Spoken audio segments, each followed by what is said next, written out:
সিলেটের আলিয়া মাদ্রাসা মাঠে প্রথম নির্বাচনী জনসভায় যোগ দেবেন বিএনপির চেয়ারম্যান তারেক রহমান। তার আগমন উপলক্ষে নগর জুড়ে উৎসবের আমেজ। রাতেই জনসভাস্থল ও আশপাশের এলাকায় অবস্থান নেন হাজারো নেতাকর্মী।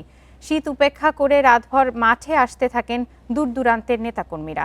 চলতে থাকে স্লোগান। মাঠের বাইরে বিএনপির পতাকা, প্লাস্টিকের ধানের শীষ ও তারেক রহমানের ছবি সংবলিত ব্যাজ বিক্রি করছেন অনেকে। আশপাশের রাস্তা জুড়ে সাজানো হয়েছে ফেস্টুন ব্যানার, নির্মাণ করা হয়েছে তোরণও। সকালে আলিয়া মাদ্রাসা মাঠে সমাবেশে যোগ দেবেন তারেক রহমান। ফিরতি পথে মৌলভীবাজার, হবিগঞ্জের শায়েস্তাগঞ্জ, ব্রাহ্মণবাড়িয়ার সরাইল, কিশোরগঞ্জের ভৈরব, নরসিংদী এবং নারায়ণগঞ্জের রূপগঞ্জে সমাবেশে বক্তব্য রাখবেন তিনি। এই বিষয়ে আরো জানাতে সিলেট থেকে যুক্ত হচ্ছেন সহকর্মী রানা মজুমদার। রানা, আজ তো জনসমাবেশ রয়েছে বিএনপি চেয়ারম্যান তারেক রহমানের, তো সার্বিক প্রস্তুতি কেমন দেখছেন আপনি? দেখুন, আসলে জনসমাবেশটি শুরু হবে সকাল 10টা নাগাদ, কিন্তু এর আগেই আমরা দেখতে পাচ্ছি যে এই যে ঐতিহাসিক আলিয়া মাদ্রাসা মাঠ, সেই মাঠটি কিন্তু এখনই আসলে লুকানো হয়ে যাচ্ছে এবং অসংখ্য নেতাকর্মী কিন্তু সিলেট বিভাগের বিভিন্ন জায়গা থেকে আসতে শুরু করেছেন এবং গতকালকে রাত থেকেই মূলত আসলে তারা এখানে অবস্থান করছেন। বিশেষ করে সিলেটের বিভিন্ন ওয়ার্ডের যারা নেতাকর্মী রয়েছেন তারা এখানে এসে জড়ো হয়েছেন। বিভিন্ন জেলা উপজেলা থেকে আসলে যারা নেতাকর্মী রয়েছেন তারা এখানে এসে উপস্থিত হয়েছেন এবং তারা নানা স্লোগানে তারা এই যে ঐতিহাসিক আলিয়া মাদ্রাসার মাঠটি সেটি কিন্তু মুখরিত করে রেখেছেন এবং গতকালকেও আমরা দেখেছি যে নেতাকর্মীদের মধ্যে বিপুল উৎসাহ উদ্দীপনা ছিল এবং আজকেও একই ধরনের উৎসাহ উদ্দীপনা আমরা কিন্তু এখানে লক্ষ্য করতে পারছি এবং আমরা আসলে নেতাকর্মীদের এখানে এসেছেন তারেক রহমান এবং তার এই আগমনে তাদের মধ্যে আসলে এক ধরনের ব্যাপক উৎসাহ উদ্দীপনা সঞ্চার হয়েছে এবং তারা আশা করেন এই যে জনসমাবেশটি যেটি অনুষ্ঠিত হবে সেটি আসলে ইতিহাসের অন্যান্য যে কোনো জনসমাবেশকে ছাড়িয়ে যাবে এবং এখানে লাখো জনতার একটি সমাগম হবে বলে তারা আশা করছেন।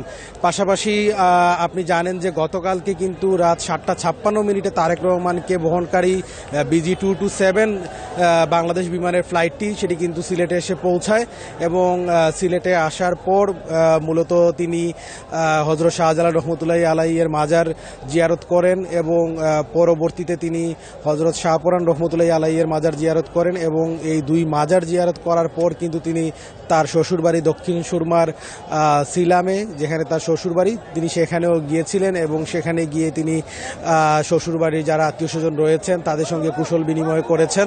এর আগে কিন্তু আমরা দেখেছি যে আসলে তিনি যখন এয়ারপোর্ট থেকে তিনি মাজারে আসছিলেন তখন রাস্তার দুই পাশেই আসলে অসংখ্য মানুষের সমাগম ছিল এবং সবাই তাকে আসলে এক নজর দেখার জন্য উৎসুক হয়েছিলেন এবং তিনিও এই লাখো জনতার যে স্বাগতম সেটিকে আসলে তিনিও অভিবাদন জানিয়েছেন। পাশাপাশি আপনি জানেন যে আসলে সিলেটের সাথে যে তার একটি আত্মীয়তা সম্পর্ক, সেই সম্পর্ককেও আসলে তিনি সেই অনেকটাই আনন্দবোধ করেন, নিজেকে হাফ সিলেটি হিসাবে তিনি বিভিন্ন সময় তিনি বলেছেন। তো সেই জায়গা থেকেও আসলে সিলেটের যারা মানুষজন রয়েছেন তাদের এক ধরনের আনন্দবোধ কাজ করে তারেক রহমানকে নিয়ে। পাশাপাশি আমরা দেখেছি যে এখানকার নিরাপত্তা পরিস্থিতি নিয়ে যদি একটু জানাই তাহলে আমরা দেখেছি এখানে পুলিশ বাহিনীর সদস্যরা কাজ করছে, পাশাপাশি আনসার, বিজিবি, সেনাবাহিনীর সদস্যরাও কিন্তু এখানে কাজ করছে। এখানে নিরাপত্তা জোরদার করা হয়েছে প্রত্যেকটা চেকপোস্টেই এবং আমরা দেখেছি যে আসলে সাদা পোশাকেও গোয়েন্দা পুলিশের যারা সদস্যরা রয়েছেন তারা এখানে কাজ করছেন। অর্থাৎ সম্মিলিত আসলে নিরাপত্তা বাহিনী, যারা আইন শৃঙ্খলা রক্ষাকারী বাহিনী যারা রয়েছেন সবাই মিলেই কিন্তু আসলে এখানে নিরাপত্তার কাজটি করে যাচ্ছেন। তো এখানে আসলে এখন পর্যন্ত যে পরিমাণ লোক সমাগম দেখতে পাচ্ছি আমরা হয়তো আরও কিছুটা সময় গড়ানোর পর আরও বেশি লোকের সমাগম হবে, যেটা কিনা আসলে স্থানীয় নেতাকর্মীরা আমাদেরকে জানিয়েছেন যে এখানে লাখো মানুষের সমাগম হবে এবং যেটি কিনা আসলে ইতিহাসের অন্য যে কোনো সমাবেশকে যেটি ছাড়িয়ে যাবে। পাশাপাশি আপনাকে যদি সারা দিনের আজকের তার যে শিডিউলটি যেটি আমাদের কাছে রয়েছে সেটি সম্পর্কে যদি জানাই তাহলে আজকে সকাল 10টার দিকে তিনি গ্র্যান্ড সিলেটে অরাজনৈতিক কিছু শিক্ষার্থীদের সাথে তার একটি মতবিনিময় সভা অনুষ্ঠিত হবে এবং পরবর্তীতে কিন্তু তিনি এই ঐতিহাসিক আলিয়া মাদ্রাসা মাঠে যেখানে আমরা অবস্থান করছি সেখানে এসে তিনি এই জনসভায় যোগ দিবেন এবং তার নির্বাচনী প্রচারণা আনুষ্ঠানিকভাবে শুরু করবেন। তো তারেক রহমানের আলিয়া মাদ্রাসা মাঠে জনসভা নিয়ে এই ছিল আমার কাছে সবশেষ। সিলেট থেকে জানাছিলেন সহকর্মী রানা মজুমদার। নির্বাচনী প্রচারণায় এখন সিলেটে বিএনপি চেয়ারম্যান তারেক রহমান। বুধবার রাত 9:15টার দিকে হযরত শাহজালাল রহমতুল্লাহি আলাইহির মাজার এবং 11:15টার দিকে হযরত শাহপরান রহমতুল্লাহি আলাইহির মাজার জিয়ারত করেন তিনি। মাজার জিয়ারত শেষে তারেক রহমান মাজার কবরস্থানে মুক্তিযুদ্ধের সর্বাধিনায়ক MAG ওসমানীর কবরও জিয়ারত করেন। সিলেট সফরে তারেক রহমানের সঙ্গে রয়েছেন স্ত্রী ডাক্তার জুবাইদা রহমান, এছাড়া মহাসচিব মির্জা ফখরুল ইসলাম সহ 13 সদস্যের বিএনপির প্রতিনিধি দলও আছে চেয়ারম্যানের সঙ্গে। এর আগে ঢাকা থেকে বিমানযোগে বুধবার রাত 8টার দিকে সিলেট ওসমানী আন্তর্জাতিক বিমানবন্দরে পৌঁছান তারেক রহমান। পরে তিনি গাড়ি বহরে নিয়ে শাহজালাল রহমতুল্লাহি আলাইহের মাজারে যান। বিমানবন্দর থেকে মাজার সড়কের স্থানে স্থানে দুই পাশে অবস্থানরত হাজার হাজার নেতাকর্মী ও সাধারণ মানুষ তারেক রহমানকে অভিবাদন জানান। তিনি বাসের ভেতর থেকে হাত নেড়ে সবাইকে শুভেচ্ছা জানান। ত্রয়োদশ সংসদ নির্বাচনে প্রার্থীদেরকে প্রতীক বরাদ্দ দিয়েছে নির্বাচন কমিশন। আজ থেকে শুরু আনুষ্ঠানিক প্রচারণা। বুধবার নিজ নিজ আসনের রিটার্নিং কর্মকর্তার কার্যালয় থেকে প্রতীক বুঝে নেন প্রার্থীরা। এ সময় প্রার্থীদের কেউ কেউ ইসির কর্মকাণ্ড নিয়ে অভিযোগ জানান। কমিশন বলছে প্রার্থীদের নিরাপত্তাই সর্বোচ্চ গুরুত্ব। ভোট যত ঘনিয়ে আসছে রাজনৈতিক মাঠে উত্তাপ ততই বাড়ছে। নির্বাচন কমিশনও তাদের নির্বাচনী রোডম্যাপ অনুযায়ী এগিয়ে যাচ্ছে। অতীতে জোটভুক্ত দলের প্রতীকে নির্বাচন করা গেলেও এবার রাজনৈতিক দলগুলো নিজ প্রতীকে নির্বাচন করবে। রাজধানীর সেগুনবাগিচায় ঢাকা বিভাগীয় কার্যালয়ে চলে নির্বাচনী প্রতীক বরাদ্দ। বুধবার প্রতীক নিতে এসে কমিশনের কর্মকাণ্ড নিয়ে পাল্টাপাল্টি অভিযোগ করেন প্রার্থীরা। বলেন বৈষম্যমূলক আচরণ করছে কমিশন। মিসি সানাউল্লাহ বলেছেন যে আমরা অনেক মন ভরা কষ্ট নিয়ে তাদেরকে অ্যাপ্রুভাল দিয়ে দিয়েছি। অর্থাৎ এর মাধ্যমে আপনি কি বোঝাচ্ছেন যে যারা ঋণ খেলাপি আপনি তাদেরকে দিচ্ছেন, বাংলাদেশে আপনি ঋণ খেলাপিদের জায়েজ করে দিলেন। আমরা নিজেরাও অভিযোগ করেছি অন্য দলের ব্যাপারে যে তারা নির্বাচন আচরণ বিধি লঙ্ঘন করছে। প্রার্থীদের অভিযোগ থাকলেও প্রতীক পেয়ে উচ্ছ্বাস প্রকাশ করেন তারা। জানান প্রথম দিন থেকেই প্রচারণায় নামবেন তারা। দীর্ঘদিন পর সমগ্র জাতি একটি অবাধ সুষ্ঠু নিরপেক্ষ নির্বাচন দেখতে পাবে, যেখানে তাদের ইচ্ছার প্রতিফলন ঘটবে। ট্রাক মার্কায় আমি এই নির্বাচনে অংশগ্রহণ করছি। নিয়ম অনুযায়ী আগামীকাল থেকে আমরা প্রচারণা শুরু করব। আমি নির্বাচনে ফুটবল মার্কাতে প্রতিদ্বন্দ্বিতা করছি আগামী জাতীয় সংসদ নির্বাচনে। আগামীকাল থেকে নির্বাচনী প্রচারণার ক্যাম্পেইন আমরা শুরু করব। বিভাগীয় কমিশনার জানান প্রার্থীদের নিরাপত্তাকেই সর্বোচ্চ গুরুত্ব দিচ্ছে কমিশন। বলেন নির্বাচনী আচরণবিধি লঙ্ঘনে লিখিত অভিযোগ পেলে ব্যবস্থা নেবে কমিশন। তারা যাতে নির্ভয়ে নির্বিঘ্নে তাদের প্রচারণা চালাতে পারেন সেটি তারা আমাদের দৃষ্টি আকর্ষণ করেছেন। আমরা তাদেরকে আশ্বস্ত করেছি এবং নির্বাচন কমিশন এবং সরকার আইন শৃঙ্খলা রক্ষার বিষয়ে যেসব পদক্ষেপ গ্রহণ করেছেন সেই বিষয়ে তাদেরকে অবহিত করেছি। নিবন্ধিত দল ও স্বতন্ত্র প্রার্থীদের জন্য 119টি প্রতীক বরাদ্দ রেখেছে নির্বাচন কমিশন। ত্রয়োদশ জাতীয় সংসদ নির্বাচনে অংশগ্রহণ করবে মোট 1967 জন প্রার্থী। বুধবার সবাইকে প্রতীক বরাদ্দ দেয় নির্বাচন কমিশন। বৃহস্পতিবার সকাল থেকেই কমিশনের নির্দেশনা মেনে প্রচারণা চালাবে প্রার্থীরা। প্রার্থীদের নানা অভিযোগ থাকলেও তাদের প্রত্যাশা আইন শৃঙ্খলা পরিস্থিতি নিয়ন্ত্রণে রেখে লেভেল প্লেইং ফিল্ড নিশ্চিত করবে নির্বাচন commission. Sajjad Hossain, independent news, Dhaka. জাতীয় সংসদ নির্বাচন ও গণভোট একসাথে হওয়ায় এবার ভোট গণনায় সময় বেশি লাগবে বলে জানিয়েছেন প্রধান উপদেষ্টার প্রেস সচিব। বুধবার এক প্রেস ব্রিফিংয়ে তিনি জানান নির্বাচনে 25,500 বডি ক্যামেরা, 500 ড্রোন, 1 লাখ সেনা ও আইনশৃঙ্খলা বাহিনীর 9 লাখ সদস্য নিযুক্ত থাকবে। গণভোট ও জাতীয় নির্বাচনের আগে আইন শৃঙ্খলা পরিস্থিতি নিয়ে বুধবার উচ্চ পর্যায়ের সভা হয় প্রধান উপদেষ্টার বাসভবন যমুনায়। প্রধান উপদেষ্টার সভাপতিত্বে বৈঠকে নির্বাচন কমিশন, বিভিন্ন মন্ত্রণালয়ের উপদেষ্টা ও সচিব, 3 বাহিনীর প্রধান সহ আইন শৃঙ্খলা বাহিনীর শীর্ষ কর্মকর্তারা উপস্থিত ছিলেন। সভা শেষে ফরেন সার্ভিস একাডেমিতে সংবাদ সম্মেলনে বিস্তারিত তুলে ধরেন প্রধান উপদেষ্টার প্রেস সচিব। জানান এবার গণভোটের ব্যালট এবং পোস্টাল ব্যালট থাকায় ভোট গণনায় সময় বেশি লাগবে। অনেক সময় হয় যে ভোট গণনা দেরি হলে অনেক ধরনের রিউমার তৈরি হয়, হ্যাঁ, কিন্তু আজকে জানানো হয়েছে যে ভোট গণনা, এটার কারণ হচ্ছে আপনারা জানেন যে শুধুমাত্র তো ইলেকশনই হচ্ছে না, সাথে একটা রেফারেন্ডামও হচ্ছে। তিনি জানান এবার সংসদ নির্বাচনে 12,27,00,000 ভোটারের মধ্যে পুরুষ ভোটার 6,48,00,000 ও নারী ভোটার 6,88,85,000। ভোট কেন্দ্র থাকছে 42,779টি। ইলেকশনের বিষয়ে যত ধরনের সহযোগিতা লাগে এটা গভর্নমেন্ট থেকে পুরোপুরি সহযোগিতা দেওয়া হবে। প্রেস সচিব বলেন, নির্বাচনে 25,500টি বডি ক্যামেরা, 500টি ড্রোন, 1 লাখ সেনা ও আইন শৃঙ্খলা রক্ষায় 9 লাখ সদস্য নিযুক্ত থাকবে। বাংলাদেশ নৌবাহিনীর 5,000-এর উপরে থাকবেন, বাংলাদেশ বিমান বাহিনীর 3,730 জনের উপরে থাকবেন, আর বাংলাদেশ পুলিশের থাকবেন প্রায় 1.5 লক্ষ, বাংলাদেশ আনসার গ্রাম প্রতিরক্ষা বাহিনীর 5,76,000, আর বর্ডার গার্ডের থাকবেন প্রায় 38,000, বাংলাদেশ কোস্ট গার্ডের 3,500 উপরে, র্যাবের থাকবেন প্রায় 8,000। সাংবাদিকদের নিরাপত্তা সহ সব বিষয় নির্বাচন কমিশন বাস্তবায়ন করবেও বলে জানান শফিকুল আলম। সিকিউরিটি বিষয়ে আমার মনে হয় এইটার বিষয়ে ইলেকশন কমিশন আপনাদের সাথে বসবেন। Nazrul Islam, independent news, Dhaka. রাজশাহী বিভাগের মোট ভোট কেন্দ্রের 57%ই ঝুঁকিপূর্ণ, যা নিয়ে প্রার্থী ও ভোটারদের মধ্যে রয়েছে উদ্বেগ। পুলিশ বলছে, ভোট কেন্দ্রের ঝুঁকি বিবেচনায় চিহ্নিত করে সাজানো হচ্ছে নিরাপত্তা ব্যবস্থা। সুষ্ঠু ভোটের পরিবেশ নিশ্চিতে নির্বাচন কমিশন ও আইন শৃঙ্খলা বাহিনীর জোর প্রস্তুতি চলছে। অনেক কেন্দ্রে স্থাপন করা হচ্ছে সিসি ক্যামেরা। রাজশাহী বিভাগের 8 জেলায় ভোট কেন্দ্র 5,504টি। এর মধ্যে 2 ক্যাটাগরিতে ঝুঁকিপূর্ণ 3,173টি ভোট কেন্দ্র। ঝুঁকিপূর্ণ বিবেচনায় 3 রঙে চিহ্নিত করা হয়েছে ভোট কেন্দ্র। অত্যন্ত ঝুঁকিপূর্ণ হওয়ায় 1051টি ভোট কেন্দ্রকে লাল রং চিহ্নিত করা হয়েছে। এর পরের ধাপে আছে ঝুঁকিপূর্ণ 2122টি হলুদ রং চিহ্নিত, আর 2331টি কেন্দ্র ঝুঁকির বাইরে থাকায় সবুজ রঙে চিহ্নিত করা হয়েছে। নির্বাচন ঘনিয়ে আসায় নানা কোন্দলে সহিংসতার শঙ্কায় স্থানীয়রা। ঝুঁকিপূর্ণ ও অতি ঝুঁকিপূর্ণ কেন্দ্রগুলোতে নিরাপত্তা বাড়ানোর দাবি তাদের। বিগততে ভোট দিতে পারেনি, এবার সবাই ভোট কেন্দ্রে যাবে। সরকারের পক্ষ থেকে যে প্রচার প্রচারণা আশ্বাস দেওয়া হচ্ছে, তাতে আশ্বস্ত যে ভোটটা আমরা ভালোভাবে দিতে পারবো। নির্বাচন ঘিরে নিরাপত্তা নিয়ে শঙ্কা প্রার্থীদের মধ্যেও। অনেকের মতে অন্য যে কোনো সময়ের তুলনায় পরিস্থিতি এবার ভিন্ন। বাংলাদেশের মানুষ বীরের জাতি, সাহসী জাতি। তাদের প্রতীক থাকে royal Bengal tiger. All people are same. এটা কোনো ব্যাপার না। হয়েছে তো কী হয়েছে, হবে ইলেকশন অবশ্যই হবে। দেশের জনগণ খুব সচেতন। তারা যেমন ঐক্যবদ্ধভাবে স্বৈরাচারের পতন ঘটাইছে, ঐক্যবদ্ধভাবে তারা দেশকে যে কোনো ষড়যন্ত্র মোকাবেলা করবে।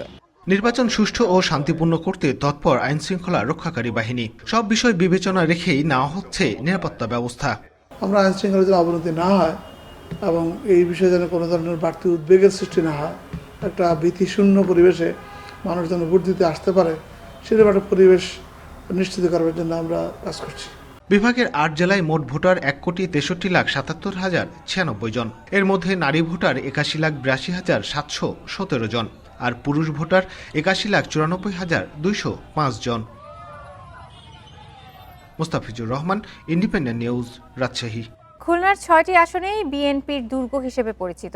এবারের নির্বাচনে জোটকে ছাড় দেয়ায় 5টি আসন প্রতিদ্বন্দ্বিতা করছে জামায়াতে ইসলামী। নেতারা বলছেন, রাষ্ট্র গঠনে জনগণ পরিবর্তন চাইছে, তাই জয়ের জন্য আশাবাদী তারা। তবে বিএনপি আমলের উন্নয়নের কারণে জেলার সবকটি আসনই নিজেদের দখলে নেয়ার আত্মবিশ্বাস বিএনপির।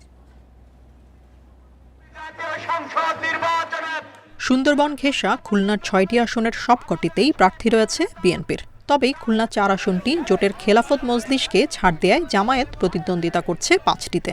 এছাড়া ইসলামী আন্দোলনের 5 প্রার্থী সহ মোট প্রতিদ্বন্দ্বী আছেন 38 জন। গণতন্ত্রের অগ্রযাত্রার পথে সৎ ও যোগ্য প্রার্থীকে চান ভোটাররা।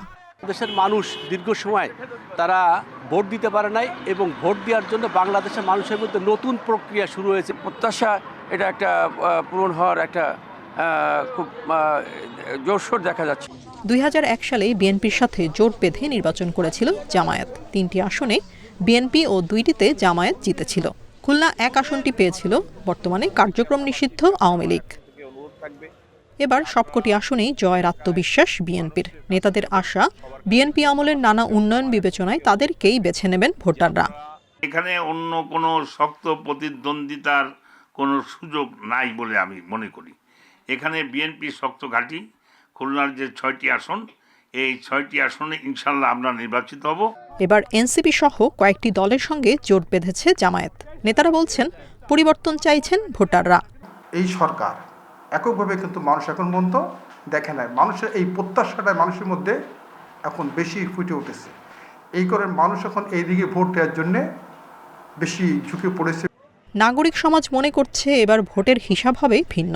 বিএনপি ও জামায়াতের মধ্যে কোন দল এগিয়ে থাকবে তা আগাম বলা কঠিন। যেহেতু একই জোট এখন পৃথক পৃথক প্রার্থী দিয়েছেন, সুতরাং সেই জোটের সমর্থন পেয়ে নির্বাচিত হওয়া, আবার সেই জোটের সাথে প্রতিদ্বন্দ্বিতা করা জোটের অন্য দলের প্রার্থীর সঙ্গে, ফলে সেই পূর্বের হিসাব এবার নাও মিলতে পারে। খুলনা জেলায় মোট ভোটার 21,01,335 জন। Independent news. বর্তমান বাণিজ্য পরিস্থিতিতে বিপুল পরিমাণ রাজস্ব ঘাটতির শঙ্কা বিশেষজ্ঞদের। এতে অর্থনৈতিক চাপ আরও বাড়বে বলে সতর্ক করেছেন তারা। পরিস্থিতি মোকাবেলায় বাস্তব ভিত্তিক পদক্ষেপ নেওয়ার পরামর্শ বিশেষজ্ঞদের। বুধবার দুপুরে রাজধানীতে এক আলোচনা সভায় এসব কথা উঠে আসে। দেশের সার্বিক অর্থনীতি নিয়ে উদ্বেগ রয়েছে নানা মহলে, যা পরবর্তী সরকারের জন্য বড় চ্যালেঞ্জ। কিন্তু এর সমাধান কোথায়? এসব নিয়ে আলোচনা সভার আয়োজন করে দুটি বেসরকারি সংস্থা। আলোচনায় ব্রেইনের নির্বাহী পরিচালক ডক্টর শফিকুর রহমান মন্তব্য করেন, নির্বাচনী প্রচারণায় রাজনীতিবিদরা নানা অবাস্তব প্রতিশ্রুতি দিচ্ছেন। স্বাস্থ্য খাতে জিডিপির 7% বরাদ্দ দেওয়ার আশ্বাসের সমালোচনা করেন তিনি। যেমন হেলথ সেক্টরে 7% অফ জিডিপি করা হবে, এটা এতই অবাস্তব একটা নাম্বার, যেটা নিয়ে কথা বলতেও আমাদের লজ্জা লাগে। কারণ আমাদের এখন হেলথ সেক্টরের খরচ 2%-এরও অনেক কম। আর হেলথ সেক্টর এবং টোটাল রেভিনিউ কালেকশন 7 থেকে 8% অফ জিডিপি। আর আমাদের টোটাল বাজেটের গুলোকে আমরা জিডিপির 7 থেকে 8% করি। এখন আমরা যদি হেলথ সেক্টরের পিছনে 7-8% খরচ করি, তাহলে নর্মাল হিসেবে আমাদের তো আর কিছু বাকি থাকে না। চলতি অর্থ বছরে সরকারের রাজস্ব লক্ষ্যমাত্রা 4,99,000 কোটি টাকা থেকে বাড়িয়ে 5,54,000 কোটি টাকা করা হয়। এর বিপরীতে 6 মাসে আদায় হয়েছে 1,85,000 কোটি টাকা। রাজস্ব বিশেষজ্ঞ স্নেহাশিস বড়ুয়া বলেন, যে ঘাটতি তৈরি হয়েছে তা এই সময়ে পূরণ করা সম্ভব নয়। বর্তমান যে ইকোনমিক কন্ডিশন, বিজনেস কন্ডিশন, সেটা বলেই দিচ্ছে যে আসলে রেভিনিউ ডেফিসিট হবে huge as compare to earlier years. আবার তার মধ্যে আবার আছে যে আপনারা নিশ্চয়ই দেখেছেন যে সরকার হয়তো আজকে পে কমিশনের রিপোর্টও কিন্তু সাবমিট করবে, যেখানে বলা হচ্ছে আরও প্রায় 84,000 কোটি টাকার এক্সট্রা অপারেটিং এক্সপেন্ডিচার যোগ হতে যাচ্ছে। সো আমরা সব দিকের প্রেশারে আছি। ডেভেলপমেন্ট এক্সপেন্ডিচার কমে যাচ্ছে, অপারেটিং এক্সপেন্ডিচারের টার্গেটটা আরও বেড়ে যাচ্ছে, আবার সাথে রেভিনিউ কালেকশনস কিন্তু শার্পলি কমে যাচ্ছে। তিনি আরও বলেন, রাতারাতি রাজস্ব আদায় বাড়ানো অসম্ভব। এজন্য নিতে হবে স্বল্প, মধ্য ও দীর্ঘমেয়াদী পরিকল্পনা। শাহাদাত স্বপন, ইন্ডিপেন্ডেন্ট নিউজ, ঢাকা। সরকারি চাকরিজীবীদের বেতন 100 থেকে 147% বাড়ানোর সুপারিশ করেছে জাতীয় বেতন কমিশন। এতে 20তম গ্রেডভুক্তদের বেতন 20,000 টাকা এবং প্রথম গ্রেডের কর্মকর্তাদের বেতন 1,60,000 টাকা করার সুপারিশ করা হয়। বুধবার পে কমিশনের প্রতিবেদন জমা নিয়ে সন্তোষ জানান প্রধান উপদেষ্টা ডক্টর মোহাম্মদ ইউনূস। উচ্চ মূল্যস্ফীতির কারণে আওয়ামী লীগ সরকারের শেষ 2 বছরের ধারাবাহিকতায় চলতি অর্থবছরেও চাকরিজীবীদের বিশেষ প্রণোদনা দেয় বর্তমান সরকার। তবে এবার বেতনও বাড়ছে সরকারি চাকরিজীবীদের। সাবেক অর্থসচিব জাকির আহমেদ খানের নেতৃত্বে 23 সদস্যের পে কমিশন প্রধান উপদেষ্টা অধ্যাপক মোহাম্মদ ইউনূসের কাছে রাষ্ট্রীয় অতিথি ভবন যমুনায় প্রতিবেদন জমা দেয়। পে কমিশনের প্রস্তাব অনুযায়ী 20তম গ্রেডের সরকারি চাকরিজীবীদের বেতন ভাতা 147% বাড়িয়ে 20,000 টাকা এবং 1 নম্বর গ্রেডের কর্মকর্তাদের বেতন 100% বাড়িয়ে 1,60,000 টাকা করার সুপারিশ করা হয়েছে। এছাড়া নতুন বেতন কাঠামোয় চাকরিজীবীদের বার্ষিক ইনক্রিমেন্টের মূল বেতনের 5% রাখার সুপারিশ করা হয়েছে। বর্তমান বেতন কাঠামোতেও একই হারে ইনক্রিমেন্ট দেওয়ার বিধান রয়েছে। তবে বৈশাখী ভাতা 20% থেকে বাড়িয়ে 50% করার প্রস্তাব করা হয়েছে। খুব প্র্যাকটিক্যাল ওয়েতে যতটুকু ফিজেবল, সম্ভাব্য আর ম্যাক্সিমাম যতটুকু সে করা যায়। আমাদের রিসোর্স কনস্ট্রেন্টের ব্যাপারে আরও অনেক ব্যাপার আছে, প্রাইভেট সেক্টরের ব্যাপারটা দেখতে হয়। দেখে উনি বলেন যে মোটামুটি সবাই সন্তুষ্ট হবে। সরকারি চাকরিজীবীদের পাশাপাশি পেনশনভোগীদের পেনশনের হারও বাড়ছে। মাসে 20,000 টাকার কম পান এমন পেনশনভোগীদের পেনশন বাড়ছে 100%-এর মতো। মাসে 20 থেকে 40,000 টাকা পেনশন পাওয়াদের 75%। যাচাই ও পর্যালোচনা শেষে চলতি বছরের 1 জুলাই থেকে পুরো মাত্রায় নতুন বেতন কাঠামো কার্যকর হতে পারে। এদিকে প্রস্তাবগুলো বাস্তবায়ন করতে সরকারের 1,06,000 কোটি টাকার প্রয়োজন হবে। Mehedi Hasan, independent news, Dhaka. এই ছিল এখনকার সংবাদে। ইন্ডিপেন্ডেন্ট টেলিভিশনের সব খবর জানতে চোখ রাখুন ফেসবুক, ইউটিউব, এক্সে। ধন্যবাদ সবাইকে।